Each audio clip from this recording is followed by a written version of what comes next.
सिर्फ घुंघरू पहन लेने से औरत तवाइफ नहीं बनती है।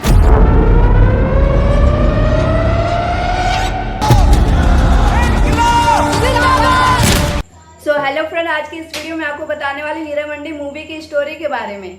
और ये मूवी हाल ही में रिलीज हुई है और इसकी स्टोरी आपको काफी एक्साइटेड कर देगी। तो चलिए बिल्कुल भी देरी न करते हुए वीडियो स्टार्ट करते हैं।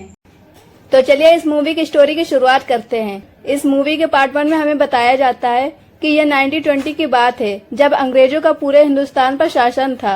तब लाहौर के नवाब अक्सर ही अपने मनोरंजन के लिए तबाह के पास जाया करते थे। और जस्ट इसके बाद हमें दिखाया जाता है रेहाना नाम की एक तबाई को, जिसके हाथ में उसकी छोटी बहन मलिका का बच्चा है। और रेहाना उस बच्चे को किसी कुतुबुद्दीन नाम के नवाब को बेच देती है, जिसके बदले में रेहाना को काफी अच्छी कीमत मिलती है। और ये बात जब मलिका को पता चलती है तो रेहाना पर चिल्लाने लगती है, क्योंकि उसे उसका बच्चा चाहिए था। पर रेहाना का उसके चिल्लाने पर जरा सा भी फर्क नहीं पड़ता, क्योंकि उसका मानना था कि यह नाजायज बच्चा है और तबायक के बच्चों को अक्सर नवाब खरीद लिया करते हैं। और फिर उसके बाद हमें 25 साल के बाद का सीन दिखाया जाता है, जहाँ पर मलिका उन सभी तबाई की रानी बन चुकी होती है। मलिका थोड़ी स्टिक टाइप की वोमन होती है। तभी नवाब मलिका की छोटी बेटी बेबो जान को देखते हैं, जो नवाब के सामने मुजरा कर रही थी। फिर हमें सीन दिखाया जाता है मलिका का, जो नवाब के साथ होती है। उन दोनों को देखकर हम यह समझ पाते हैं कि ये दोनों पुराने आशिक रह चुके हैं। जब मलिका अपने महल में वापस आती है तो उसकी छोटी बहन वायदा जितनी रकम कमाई थी वो सब लाकर देती है। तब मलिका उससे कहती है यह तो बहुत कम है, क्योंकि मलिका को उस पर शक था कि वह उससे रकम चुराया करती है और इसीलिए मलिका उसकी तलाशी भी करवाती है। पर वहीदा के पास कुछ भी नहीं मिलता और फिर वह रोती हुई चली जाती है। और फिर मूवी के आगे हमें पता चलता है कि चोर तो वही है जो अक्सर लुटाए हुए पैसों को चुराया करती थी, जो अक्सर लुटाए हुए पैसों का एक हिस्सा रख लेती थी। इसीलिए मल्लिका को उस पर शक था। इसके बाद हमें मल्लिका की छोटी बेटी दिखाया जाता है, जिसका नाम आलम होता है और उसे शायरिया लिखना बहुत पसंद होता है। पर मल्लिका उसको अपनी तरह तबाही बनाना चाहती थी। मल्लिका आलम से कहती अब तुम बड़ी हो चुकी हो, इसीलिए अब तुम्हारे तबाही बनने का समय आ चुका है। लेकिन आलम को तबाही बनना बिल्कुल पसंद नहीं था, उसे एक शायरा बनना था।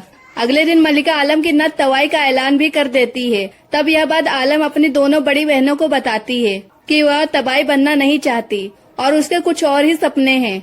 तब उसकी बड़ी बहन कहती है हमारी किस्मत में यही लिखा है, क्योंकि मेरी बुआ तो मुझे 6 साल की उम्र में यहाँ बेचकर चली गई थी। तब से मैं मल्लिका के साथ रहती हूँ। बेबो कहती है हमें भी यहाँ से निकलना था, पर हम कहाँ निकल पाए। और इनकी बातों से हम यह जान पाते हैं कि लज्जो को नवाब जोरावर से प्यार था और इसी वजह से उसे शराब का नशा लग चुका था। इसके बाद हमें नवाब ताजेदार को दिखाया जाता है, जो हाल ही में इंग्लैंड से स्टडी करके वापस आया है। तभी उसकी दादी कहती है तुम पूरे अंग्रेज बन चुके हो, तुम्हें नजाकत सीखने के लिए हीरा मंडी जाना चाहिए। वहीं आपको बता दे हीरा मंडी वही इलाका है जहाँ मल्लिका रहा करती है और उस समय तबायक के पास जाना नवाबों की शान माना जाता था। लेकिन ताज हीरा मंडी जाने से मना कर देता है, क्योंकि वह अय्याशी करना नहीं चाहता था। फिर ताज सीधा अपने पापा से जाकर मिलता है और बात ही बात में कहता है ये अंग्रेज हम पर राज कर रहे हैं और हमें इनको भगाना चाहिए। और ताज की इस बातों पर कोई भी सहमत नहीं था, क्योंकि सुनने वाले सभी नवाब थे जिनकी अंग्रेजों से काफी अच्छी बनती थी। पर कुछ ऐसे क्रांतिकारी भी थे जो अंग्रेजों को भगाने का जिम्मा उठा चुके थे। फिर अगले दिन मल्लिका के पास एक नया अधिकारी मिलने के लिए आता है और मल्लिका से कहता है हमें एक तबाही चाहिए जो हमारे जश्न में एक मुजरा कर सके और इसके लिए हम मुंह मांगा इनाम देंगे। लेकिन मल्लिका इसके लिए मना कर देती है, क्योंकि उसका मानना था कि तबाही की वैल्यू ज्यादा होती है और तबाही सिर्फ नवाब के लोगों के लिए ही है। अगर वो ऐसे ही कहीं जाकर मुजरा करने लगेंगी तो उनकी औकात क्या रह जाएगी। और यह बात सुनते ही ऑफिसर वहाँ से चले जाते हैं और वह मन बना लेता है कि वह मल्लिका को सबक सिखा के रहेंगे। उसके बाद ऑफिसर उस्ताद को बुलाता है, जो हीरा मंडी में काफी अरसे से काम कर रहा है। ऑफिसर उससे कहता है कि मुझे मल्लिका की कमजोरी चाहिए, क्योंकि मुझे उससे बदला लेना है। उसके बाद हमें मल्लिका को दिखाया जाता है, जो आलम से एक पार्टी में जाने के लिए कह रही होती है और आलम इसके लिए बहाना बताती है कि मेरी तबीयत खराब है। तब मल्लिका उससे बताती है आज तो बड़े शायर साहब उस पार्टी में आने वाले हैं, पर अब तुमने मना कर दिया तो मैं अकेली ही चली जाऊंगी। यह सुनते ही आलम तुरंत मान जाती है, लेकिन अब मल्लिका उसे ले जाने के लिए तैयार नहीं थी और आलम को उस पार्टी में जाना था। इसलिए आलम मल्लिका की बग्गी के पीछे छुपकर बैठ जाती है, क्योंकि वो नियाजी साहब की बड़ी फैन थी। अब जब ये सभी लोग वहाँ पहुँचते हैं और आलम उनकी शायरी लिखने लगती है, और फिर ताज आलम को देख लेता है, और फिर ताज आलम को देखते ही उसका दीवाना हो जाता है, और फिर वो आलम के पास जाता है और उससे बात करने की कोशिश करता है। पर उसी टाइम वहाँ पार्टी खत्म हो जाती है, जहाँ से सभी लोग चले जाते हैं। और फिर उसके बाद ताज हर जगह आलम को ढूंढने लगता है। तभी ताज की दादी उस मल्लिका से मिलती हैं और कहती है कि उनकी बेटी की नत तवाई के लिए आपका नाम हमने दे दिया है, जिस पर ताज हीरा मंडी की बेइज्जती कर देता है और मल्लिका इससे नाराज होकर चली जाती है। इसके बाद आलम वापस बग्गी के पीछे बैठकर महल पहुंचती है। तो इस बार मल्लिका को पता चल गया था कि आलम भी वहां आई है, लेकिन मल्लिका उससे कुछ नहीं कहती। फिर अगली सुबह होते ही सजा के तौर पर वो आलम की सारी शेर और शायरी वाली डायरी फाड़कर आग में जला देती है। इससे हम समझ पाते हैं कि मल्लिका में कितना एटीट्यूड है कि अगर कोई उसकी बात ना माने तो उसे सजा देने के लिए वह किसी भी हद तक जा सकती है। इधर हम बिब्बो को वाली साहब के साथ देखते हैं, जो आशिकी कर रहे थे।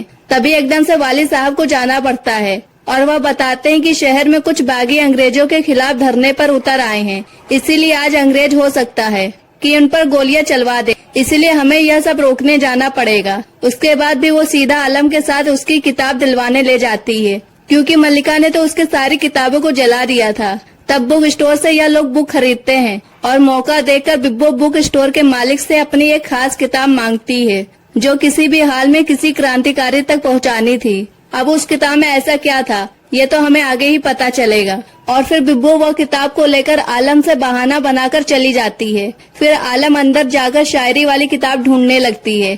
तभी वह टकराती है ताज से, जिसे देखकर आलम भी खुश हो जाती है, क्योंकि सिर्फ ताज ही नहीं बल्कि आलम भी उसे पसंद करती थी। इधर हम बिब्बो को देखते हैं, जो कुछ क्रांतिकारियों से मिलने आई है, क्योंकि वो भी इस देश को अंग्रेजों से आजाद करवाना चाहती है। इसीलिए वह नवाबों से आए दिन इन्फॉर्मेशन निकालकर उन्हें बताया करती थी। वहीं वाली साहब ने बताया था कि आज अंग्रेज शूट एंड साइड का ऑर्डर दे सकते हैं, इसीलिए वह उन्हें किताब देती है। तब यहाँ पता चलता है कि इस किताब में तो एक बंदूक है। इधर अब आलम ने अपनी पसंद की किताबों को खरीद लिया था और अभी तक न ही ताज को आलम का नाम पता था और न ही आलम को ताज का। उसके बाद आलम किताबों को लेकर वहाँ से जाने लगती है, क्योंकि बिब्बो अभी तक नहीं आई थी। तभी वहाँ पर दंगे छिड़ जाते हैं और आलम उसमें फंस जाती है।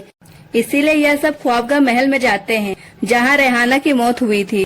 वहीं पर हम देख पाते हैं कि मल्लिका रेहाना के लिए अभी भी यही कहती है कि तुम्हारी आत्मा को कभी चैन न मिले, क्योंकि आज भी उसके मन में रेहाना की तरफ से नफरत थी। और तभी मल्लिका की छोटी बहन वहीदा कहती है कि मुझे यहाँ की चाबियाँ दे, मैं अब यहीं रहूंगी, क्योंकि पहले भी मल्लिका वहीदा से वादा कर चुकी थी कि हम तुम्हें ख्वाबगाह देंगे, पर इस बार भी वह उसे मना कर देती है। और मल्लिका कहती है कि अभी हवेली पे केस चल रहा है, वो पूरा होते ही दे देंगे। इसके बाद हमें लज्जो को दिखाया जाता है, जो अपनी बहन बीबो को बताती है कि वह जोरावर से कितना प्यार करती है और शादी के बाद वह कहाँ कहाँ जाएंगे। पर बीबो जानती थी कि जोरावर तो किसी और लड़के से प्यार करता है, और जब वह इस बारे में लज्जो से पूछती है तो लज्जो भड़क जाती है कि जोरावर सिर्फ मेरा है। जिसके बाद वह खूब शराब पीकर जोरावर से मिलने जाती है और वहीं पर गिर जाती है। इधर ताज इत्र बनाने वाले के पास जाता है और उसे आलम का रुमाल सुंघाकर पूछता है कि यह खुशबू वाला इत्र किसने लगाया, लेकिन इत्र वाले को ये नहीं पता था। तब ताज आलम की दोस्त साइमा को देख लेता है और वो चुपचाप उस रुमाल को लेकर सीधा आलम को दे देती है, जिससे साइमा को पता चलता है कि आलम भी उस आदमी से प्यार करती है। इधर अब लज्जो आज फिर से नशे में जोरावर से मिलने आती है और यहाँ जोरावर उसे बता देता है कि वो किसी और लड़की से शादी करना चाहता है। पर लज्जो वहीं पर हंगामा करने लगती है, जिससे भड़ककर जोरावर उसे कैफे से बाहर निकाल देता है और लज्जो बस वहीं अपने प्यार के लिए तड़पती रहती है। इसके बाद हमें दिखाया जाता है कि आज मल्लिका आलम को बहुत अच्छे से तैयार करवाती है, क्योंकि जल्द से जल्द उसके नथ तिवाई की रस्म होने वाली थी और मल्लिका उसी के तैयारियां में लगी हुई थी। लेकिन आलम को यह सब बिल्कुल भी अच्छा नहीं लग रहा था। वहीं बिब्बो को यह पता चल जाता है कि जोरावर शादी करने वाला है और अब उसमें लज्जो ही मुजरा करने जाएगी। तब बिब्बो मना कर देती है कि लज्जो तुम मत जाओ, पर मल्लिका इसी बात पे कहती है कि इसे जाने दो। इसके बाद हमें दिखाया जाता है कि जोरावर की शादी होती है और वहाँ लज्जो मुजरा दिखाने पहुँच जाती है। फिर जब मुजरा शुरू होता है तो लज्जो बात बात पर जोरावर से चिपकी जा रही थी। इससे तंग आकर जोरावर उसे चाटा लगा देता है। तभी वहाँ मल्लिका पहुँच जाती है और कहती है कि जो भी लज्जो ने किया उसके लिए उसे माफ कर दो, पर अब जो तुमने किया उसके लिए तुम भी लज्जो से माफी मांगो। इस बार जोरावर गुस्से में मल्लिका को ही सुनाने लगता है कि तुम तबाहियों के हमारे सामने औकात ही क्या है। तू मेरी औलाद है जिसे तेरे बाप खुद छीनकर मुझसे ले गए थे। ये सभी बात सुनकर भरी महफिल में जोरावर शर्मिंदा हो जाता है, क्योंकि अब तक वो गलत फहमी में था कि वह नवाबी खून है। और इसके बाद हमें दिखाया जाता है मल्लिका और लज्जो बग्गी से जा रही होती हैं और लज्जो ने खूब शराब पी थी। फिर एकदम से लज्जो गिर जाती है और मल्लिका देखती है लज्जो अब इस दुनिया में ही नहीं रही। और इसके बाद सभी लोग लज्जो का अंतिम संस्कार करते हैं। वहाँ पे मौजूद सभी लोगों के आंसू नहीं रुक रहे थे। और अब इसके बाद यहाँ एंट्री होती है रेहाना की बेटी फरीदा की, जो पूरी अपनी माँ की तरह लग रही थी। वो मल्लिका से कहती है मैं अपनी माँ का बदला लेने आई हूँ और जल्दी यहाँ से एक और जनाजा निकलेगा। जिसके बाद वो मल्लिका से अपनी माँ की अंगूठी छीन लेती है और यहीं पर एपिसोड 2 खत्म हो जाता है।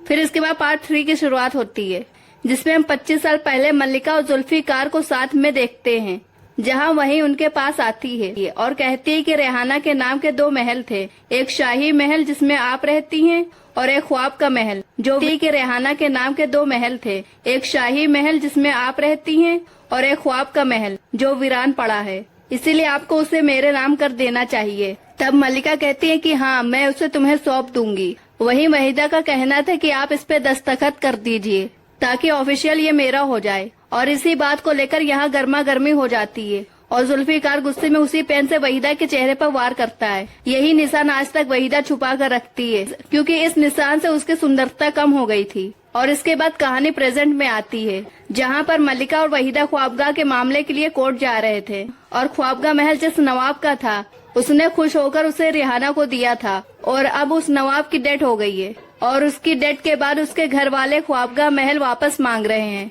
जो मल्लिका देना नहीं चाहती। इसीलिए इनका केस कोर्ट में चल रहा था और मल्लिका ने वहीदा से प्रॉमिस भी किया था कि जैसे ही वह यह केस जीतेंगी ख्वाबगाह उसकी हो जाएगी। अब कोर्ट में नवाब की फैमिली का वकील ख्वाबगाह की मांग कर रहा था। तब मल्लिका उसका मुंह तोड़ जवाब देती है कि मेरे पास ख्वाबगाह की चाबियां हैं, तुम्हारे पास उसके पेपर हैं तो बताओ। उसके बाद कोर्ट में मल्लिका के जवाब की वजह से ख्वाबगाह मल्लिका का हो जाता है। इसके बाद मल्लिका ख्वाबगाह की चाबी वेदा के हाथ में दे देती है, जिससे वफीदा काफी खुश हो जाती है, क्योंकि उसे तो बचपन से ही ख्वाबगाह चाहिए था। और फिर अगले दिन जब वहीदा मल्लिका के पास आती है तो देखती है वहाँ तो उस नवाब की बीवी बैठी है और मल्लिका वहीदा से ख्वाबगाह की चाबी लेकर उस नवाब की बीवी के हाथ में दे देती है। यानी मल्लिका ने फिर से वहीदा को एक बार फिर पागल बनाया था। वहीदा बहुत गुस्से में हो जाती है तो मल्लिका वहीदा से कहती है अगर फरीदा ने हम पर अपनी माँ के हिस्से का महल मांगने के लिए केस कर दिया तो हम हार जाएंगे और मुझे हारना मंजूर नहीं, इसीलिए यह महल जिसका है उसे लौटा दिया।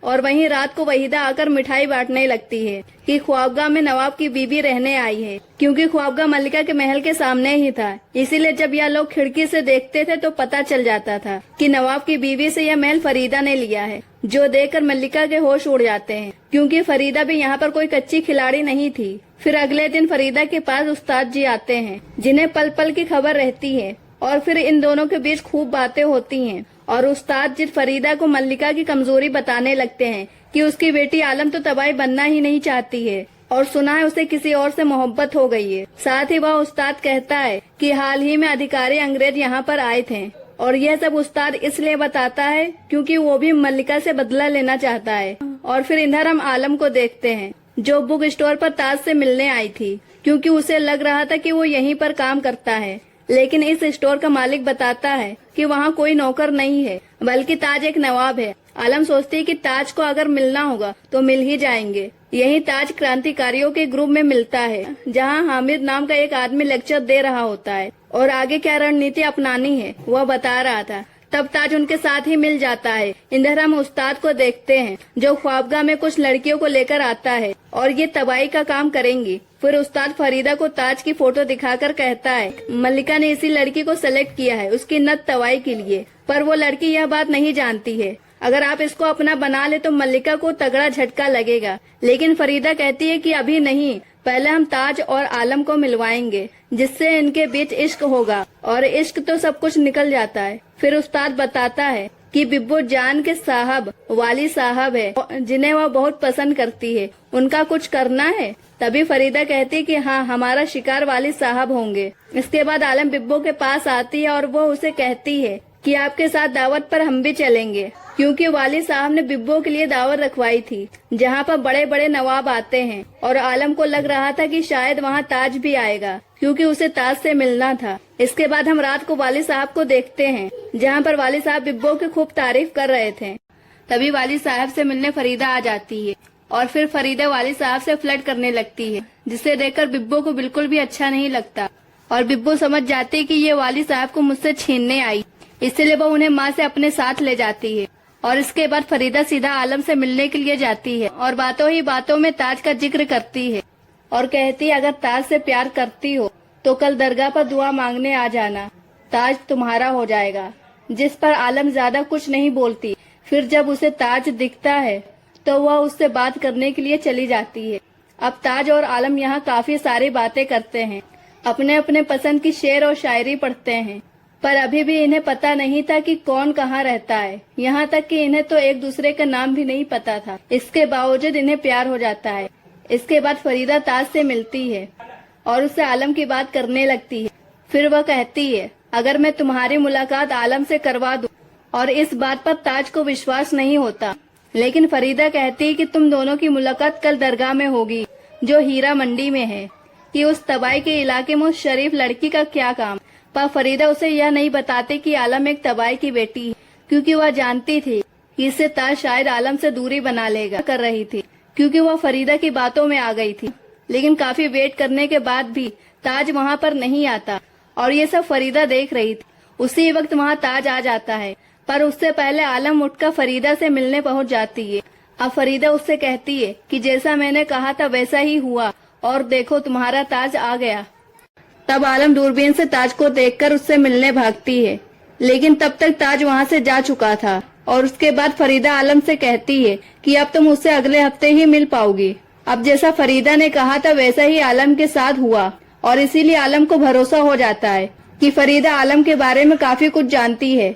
इसके बाद फरीदा सीधा उसी अधिकारी से मिलने जाती है जो मल्लिका का दुश्मन था, और फरीदा अपनी माँ रिहाना का केस खुलवाने की बात करती है। और वहीं पर वह अधिकारी मना कर देता है कि यह केस बहुत पुराना हो चुका है, इसीलिए हमारे पास उसकी ना तो फाइल है और ना ही कोई गवाह। और इसी बात पर फरीदा अधिकारी को अपनी बातों में फंसा कर कहती है कि उसका इंतजाम मैं कर दूंगी, आप बस इस केस को खोलिए। इसके बाद यह बात जैसे ही जुल्फिकार को पता चलती है कि फरीदा अपनी मदर का केस दोबारा ओपन करवा रही है, तो वो सीधा मल्लिका के पास पहुंचकर उसे धमकाने लगता है कि वो केस की फाइल मैंने तुम्हें दी थी, और इस समय वो फाइल कहाँ है। अगर वो फाइल किसी के हाथ में लग गई तो मामला पूरा बिगड़ जाएगा, क्योंकि उसमें सब कुछ लिखा था। और मल्लिका उसी वक्त से वह फाइल ढूंढने लग जाती है, लेकिन उसे वह फाइल कहीं नहीं मिलती। फिर वहीं पर वहीदा को बुलाकर फाइल के बारे में पूछती है, क्योंकि 25 साल पहले उसने वफीदा को ही वो फाइल संभालने को दी थी। जिस पर वहीदा बताती है कि वो फाइल तो उसने उसी समय जला दी, जिसे सुनने के बाद मल्लिका के जान में जान आती है। इधर हम फरीदा को देखते हैं जो मल्लिका को एक और झटका देने के फिराक में थी, इसलिए वो अपनी नत तवाई की रस्म करवाना चाहती है। तभी यह बात जैसे ही मल्लिका को पता चलती है, वह हीरा मंडी की तवाइफों की मीटिंग में बुलाती है, क्योंकि यह रूल की नत तवाई कुंवारी लड़कियों की होती है। और सभी का यही कहना था कि फरीदा तो कई सारे आदमियों के पास सो चुकी है, और उसे तो मल्लिका ने 9 साल की उम्र में ही बेच दिया था, तो वो कुंवारी कहाँ से है। इस बार फरीदा भड़क जाती है और कहती है अगर यह रूल है तो आज से यह रूल बदल जाए, और मैं अपनी नत तवाई जरूर करवाऊंगी। और इसके बाद वह इसके अनाउंसमेंट करवा देती है। तब मल्लिका भी फरीदा को हराने के लिए अपनी चाल चलती है, और वह बिब्बो जान का आखिरी मुजरा रखती है। यानी आज के बाद बिब्बो जान कहीं मुजरा नहीं कर पाएगी और न ही कभी कोठे पर बैठेगी। और उसकी अनाउंसमेंट मल्लिका करवा देती है, जिससे बिब्बो बिल्कुल भी खुश नहीं थी। अब असल में मल्लिका ने यह चाल इसलिए चली थी क्योंकि हीरा मंडी में जब भी किसी की नत तुराई जाती है तो सारे नवाब उसे देखने जाते हैं, और अगर किसी तबाई का आखिरी मुजरा हो तो उसके सामने रवाई की रस्म भी फीकी पड़ जाती है, क्योंकि सारे नवाब तो तबाई के आखिरी मुजरा देखने आते हैं। और इसी वजह से हमने तवाई की रस्म में फरीदा के यहाँ कोई भी नहीं आता, और सारे नवाब बिब्बो जान का आखिरी मुजरा देखने पहुँच जाते हैं। और फरीदा यह सब सोचकर काफी गुस्से में थी। तभी वहाँ मल्लिका आ जाती है और उसकी बेइज्जती करके चली जाती है, जिस पर फरीदा का कहना था कि यह चाल भले ही तुम जीत गई हो, पर आगे तैयारी कर लेना, क्योंकि मैं बहुत भयंकर चाल चलूंगी। यहीं पर एपिसोड 3 खत्म हो जाता है। और ऐसे ही नई मूवीज की स्टोरीज के लिए हमारे चैनल को सब्सक्राइब करें। मिलते हैं नेक्स्ट वीडियो में, तब तक के लिए बाय।